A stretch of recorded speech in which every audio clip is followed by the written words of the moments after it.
Halo guys, apa kabar nih kalian? Semoga baik-baik aja ya. Jadi pada video kali ini kita akan bahas alur cerita dari film yang berjudul Inang. Nah, film ini adalah film horor Indonesia terbaru yang mendapatkan respon positif dari para kritikus film. Dan kita tahu sendiri kalau film horor Indo jarang banget dapat ulasan positif.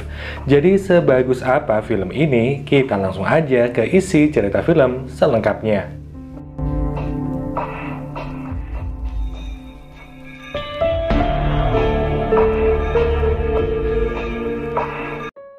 Cerita dimulai dengan diperlihatkan seorang wanita bernama Wulan. Saat itu, Wulan meminta pertanggungjawaban kepada pacarnya karena dirinya tengah hamil. Tapi tentu aja pacarnya Wulan gak mau tanggung jawab. Dia malah menyuruh Wulan untuk menggugurkan kandungannya. Wulan sendiri adalah seorang perantau yang bekerja di ibu kota sebagai kasir supermarket. Yang mana saat Wulan udah pusing, dia mengingat masa kecilnya. Di masa kecil Wulan, orang tuanya sering ribut sampai Wulan ini kurang perhatian. Dari situ, dia pun bertekad untuk nggak menggugurkan kandungannya. Wulan juga sempat curhat sama teman sekantornya yang bernama Nita. Nita pun meminta Wulan untuk fokus terhadap jabang bayinya karena percuma aja kalau ngomongin pacarnya yang nggak tanggung jawab. Selesai kerja, Wulan pulang ke kontrakannya yang berletak di sebuah perkampungan padat penduduk. Di tengah rasa frustasi Wulan mengenai bagaimana dia membesarkan anak, dia kemudian mempunyai ide buat gabung ke grup Facebook Support Bumil. Siapa tahu dia dapat solusi permasalahan kehamilan ini, tapi baru aja Wulan seneng, tiba-tiba datang seorang pria bernama David. David ini adalah anak dari pemilik kontrakan. Dia menagih uang kontrakan Wulan yang udah nunggak selama 2 bulan. Wulan pun berjanji 2 hari lagi dia akan membayarnya. Di sini David mengancam kalau lusa Wulan gak bayar maka dia akan diusir. Tentunya desakan dari David membuat Wulan tambah pusing. Keesokan harinya terlihat Nita bertanya kepada seorang bapak yang membeli racun tikus cukup banyak. Kelihatannya bapak ini memperhatikan Wulan dari jauh. Bahkan saat Wulan sedang ngobrol bersama Nita di kantin, si bapak ini pun memperhatikannya. Kembali ke Wulan yang mendatangi manajernya yaitu Pak Bowo, di mana dia meminta agar Pak Bowo memberikan gajinya lebih awal. Nggak disangka Pak Bowo ini menyetujuinya, namun dengan satu syarat, yakni Wulan harus menghisap titik milik Pak Bowo. Mulut juga lebih asik. Mau kemana? Tentunya pelecehan tersebut membuat Wulan kesal hingga memberikan Pak Bowo tamparan. Akibat menampar manajernya itu, Wulan pun dipecat. Sehingga dia pun menangis di kuburan yang gak jauh dari kontrakannya. Di saat bersamaan, Wulan mendapatkan telepon dari seorang bapak admin support Bumil di Facebook yang menanyakan tentang kehamilannya. Namun karena Wulan lagi sedih, dia pun menutup telepon itu. Malam harinya ketika Wulan habis buang air kecil, pikirannya benar-benar pusing. Sampai-sampai dia berhalusinasi bahwa janinnya ada di WC. Hal itu pun membuat Wulan semakin bertekad untuk nggak menggugurkan kandungannya.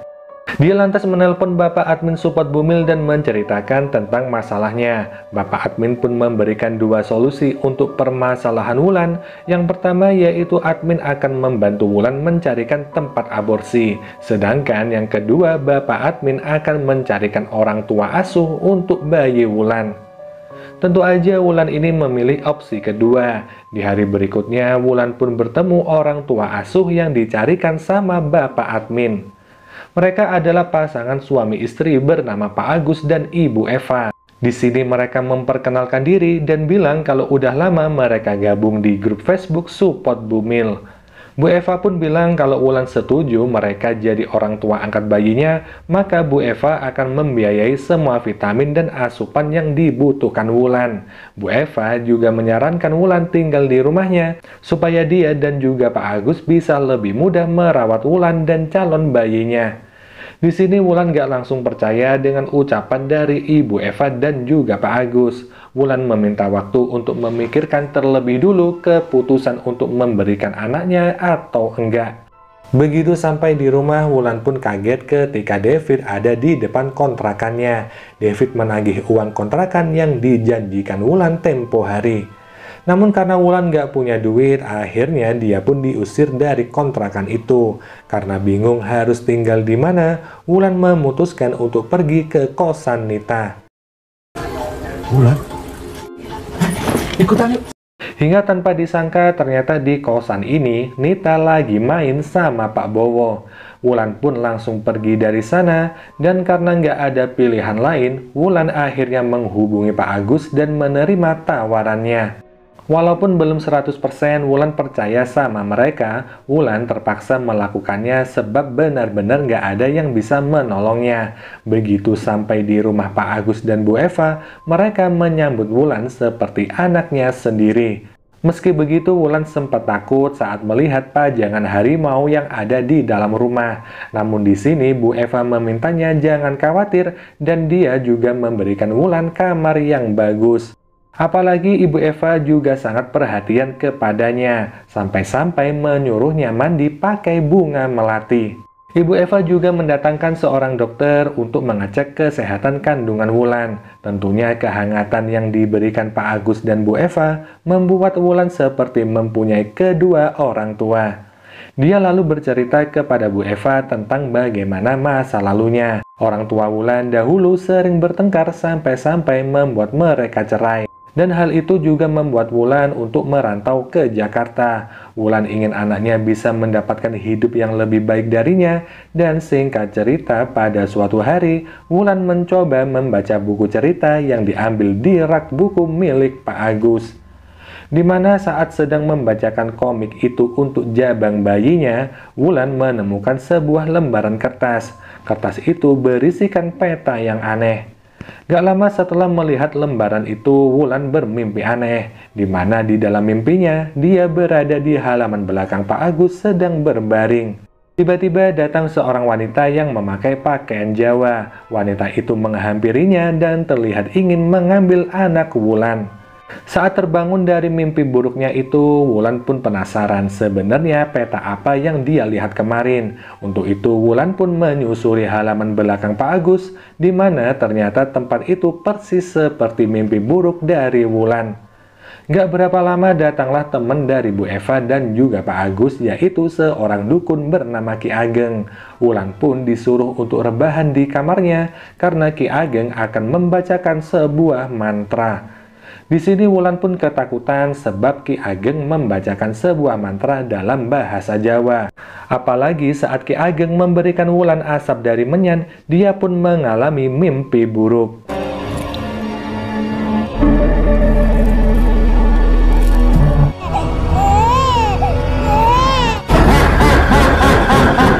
Mimpi buruk Wulan terus berlanjut. Kali ini dia melihat Ibu Eva dan juga Pak Agus sebagai sosok menyeramkan.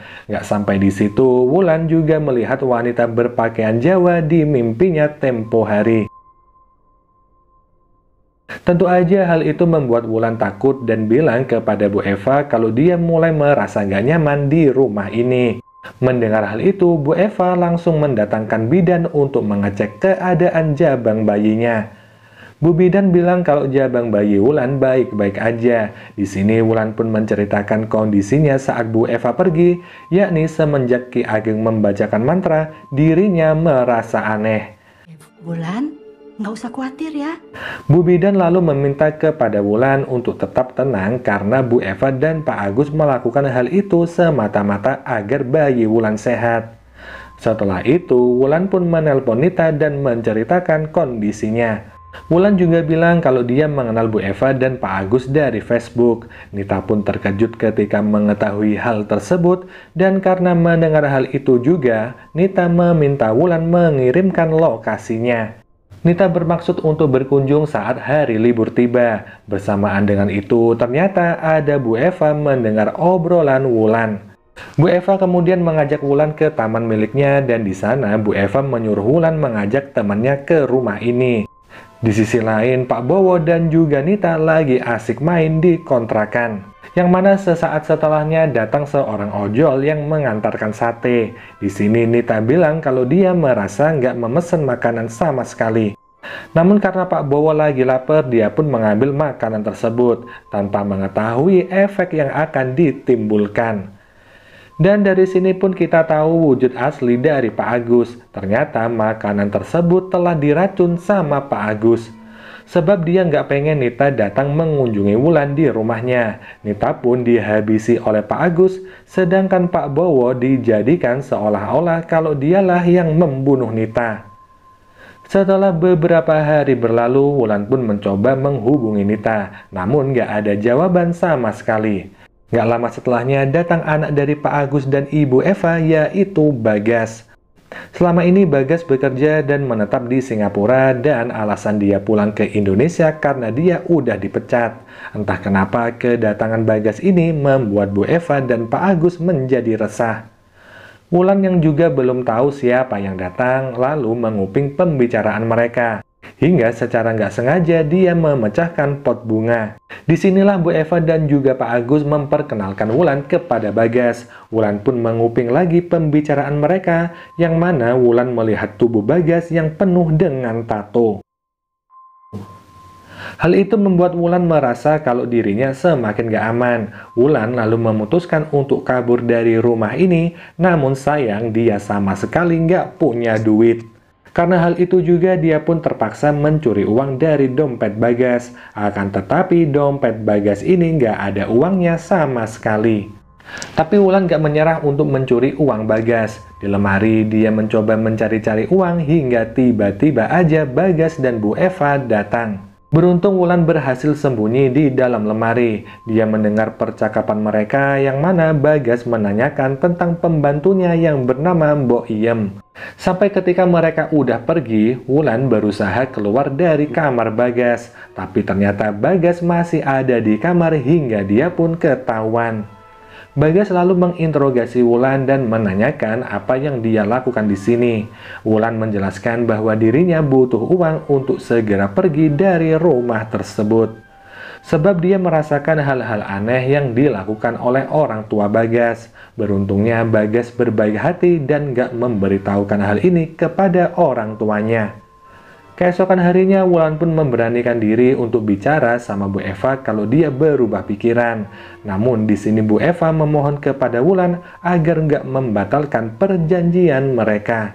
Sebab dia sangat mengharapkan mempunyai anak lagi. Dan tiba-tiba aja Bu Eva menghipnotis Wulan dengan jentikan jarinya. Wulan pun langsung mengiyakan apa yang dikatakan sama Bu Eva. Saat Wulan kembali ke kamarnya, ternyata Bagas udah ada di sana. Dia menanyakan sebenarnya siapa Wulan dan dari mana dia bisa kenal orang tuanya. Wulan pun menjelaskan kalau dia bukan anggota keluarga dari Bu Eva, melainkan hanya kenalan dari grup Facebook Support Bumil. Mendengar hal itu, Bagas pun kaget karena selama ini dia nggak nyangka kalau ibunya punya Facebook. Bagas langsung mencari tahu di album kenangannya dan dia merasa bahwa kehadiran orang-orang hamil bukanlah kebetulan. Karena udah 3 kali dia mendapati ada orang hamil yang tinggal di rumah ini. Ketika Bagas mencari petunjuk, dia melihat mainannya waktu berumur 10 tahun. Di mana waktu itu Bagas mempunyai seorang pembantu bernama Mbok Iem yang lagi hamil. Dari situ Bagas sadar kalau itu bukanlah sebuah kebetulan, melainkan ada satu hal yang dirahasiakan oleh kedua orang tuanya. Karena itu Bagas pun langsung mengajak Wulan ke gudang milik Pak Agus, dan di sana dia menemukan ada sebuah buku mantra tua dan juga buku catatan kehamilan. Di saat mereka ingin membacanya, tiba-tiba aja Pak Agus dan juga Bu Eva datang. Selanjutnya, Wulan dan Bagas pun diinterogasi sama Pak Agus dan Bu Eva. Bergas keluar untuk begituan. Untung aja di sini Wulan beralasan kalau tujuan dia ngajak Bagas ke gudang yakni untuk berbuat begituan. Mereka berdua lalu mencoba mencari tahu sebenarnya apa yang disembunyikan oleh Bu Eva dan Pak Agus. Bagas mencari tahu di buku mantra Jawa, sedangkan Wulan mencari tahu di buku catatan kehamilan, di mana Wulan menemukan kalau 20 tahun lalu ada ibu hamil yang bernama Mbok Iem. Anehnya wajah Mbok Iem ini sama persis seperti wanita berpakaian Jawa yang ada di dalam mimpi. Gak lama setelahnya datanglah Bagas yang langsung mengajak Wulan untuk segera pergi dari rumah itu. Karena dia tahu apa yang akan dilakukan orang tuanya kepada Wulan. Sayangnya mobil tiba-tiba nggak bisa dinyalain dan karenanya Bagas mencari jalan lain, yaitu dengan berjalan kaki menyusuri hutan hingga sampai ke jalan raya. Sialnya pas udah sampai di hutan, Wulan minta istirahat sebentar karena kalau terus lari anaknya bisa lahir di jalanan. Di momen inilah Wulan pun bertanya sebenarnya apa yang akan dilakukan orang tua Bagas kepadanya. Bagas pun langsung menyuruh Wulan untuk membaca lembaran mantra yang dia robek. Tapi belum sempat dia membaca lembaran itu, ada Bu Eva dan Pak Agus yang menangkap mereka. Singkat cerita, datanglah hari di mana Wulan akan melahirkan. Sedangkan di sisi lain terlihat Bagas yang lagi terikat. Itu semua dilakukan agar Bagas gak bisa membawa Wulan kabur. Pak Agus pun mulai cerita tentang rahasianya yang selama 30 tahun disembunyikan. Semua berawal ketika Bagas lahir, di mana dia lahir pada hari Rebo Wakasan atau hari Rabu terakhir di bulan Safar tahun Hijriah. Rebo Wakasan dalam mitos Jawa dikenal sebagai hari paling sial sedunia. Konon katanya anak yang lahir pada hari itu umurnya nggak bakal sampai 10 tahun. Pak Agus awalnya nggak percaya akan hal itu, hingga saat umur Bagas 10 tahun dia jatuh sakit. Sampai-sampai dokter pun nggak bisa mengobatinya. Oleh karenanya Pak Agus dan Bu Eva terpaksa mempercayai mitos dan menggunakan ritual kuno dibantu sama Ki Ageng. Ritual itu harus mengorbankan Mbok Iem, pembantu mereka yang lagi hamil. Dalam ritual itu, setelah melahirkan, Mbok Iem dihabisi dan bayinya dibakar. Hal itu pun berhasil membuat Bagas sembuh dari sakitnya. Ritual pun terus berlanjut hingga usia Bagas beranjak 20 tahun dan mereka berpikir kesialan yang menimpa Bagas udah berakhir. Tapi nyatanya nggak sama sekali, di mana Bagas lagi-lagi kena sial setelah digigit sama ular. Dari situlah Bu Eva dan juga Pak Agus mulai aktif di Facebook dan menjadi admin di grup support Bumil. Hingga dia bisa mengelabui salah satu ibu hamil yang butuh uang untuk ditumbalkan. Tepat hari ini adalah hari ulang tahun Bagas yang ke-30 dan Wulanlah yang akan menjadi tumbal. Tentu aja Bagas menentang perbuatan kedua orang tuanya, tapi mereka bilang hal ini mereka lakukan semata-mata karena mereka sayang kepada Bagas. Agar gak mengganggu ritual tersebut, Bagas pun dihipnotis sama Bu Eva. Setelah memastikan Bagas tidur, Pak Agus, Bu Eva, Ki Ageng, dan juga Bu Bidan melakukan ritual Rebo Wakasan. Saat Bu Bidan lagi membantu proses kelahiran Wulan, Ki Ageng membaca mantra ritual tumbal. Sampai ketika bayi Wulan lahir, Pak Agus pun bergegas untuk menghabisinya. Namun tiba-tiba aja datang Bagas yang langsung mengancam. Jika mereka melanjutkan ritual ini, maka Bagas akan bunuh diri. Karena nggak pengen anak sematawayangnya tewas, mereka pun membiarkan Bagas dan Wulan kabur. Sebelum Bagas sampai di mobil, Ki Ageng berusaha mencegahnya, namun Ki Ageng ini malah dihabisi sama Bagas. Keesokan harinya Wulan terbangun dalam kondisi mobil Bagas terhenti di pinggir jalan. Dia terlihat bahagia melihat bayi kecilnya udah lahir dan gak jadi korban ritual Rebo Wakasan. Gak lama setelahnya datanglah Bagas yang kelihatannya mulai jatuh cinta sama Wulan. Namun sayangnya di saat Bagas pengen membayar kopi, dia malah tertabrak truk hingga mati seketika.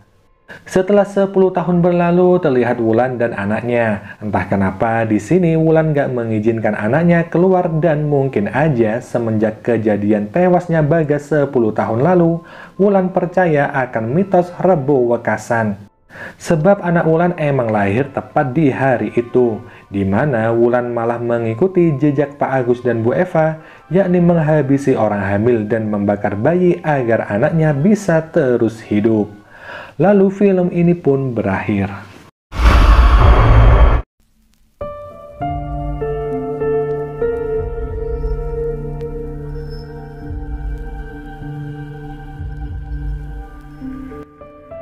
Oh Oke guys, ternyata kutukan Rebo Wekasan yang dimiliki Bagas emang bener-bener terjadi. Dia akhirnya mati karena nggak melakukan ritual tumbal yang selama ini orang tuanya lakukan. Dan si Wulan malah meneruskan ritual tersebut agar anak dia yang lahir di hari Rebo Wekasan nggak bernasib kayak Bagas. Dan mungkin gini aja ya pembahasan film kali ini. Kita jumpa lagi di video selanjutnya. Wassalamualaikum warahmatullahi wabarakatuh. Bye.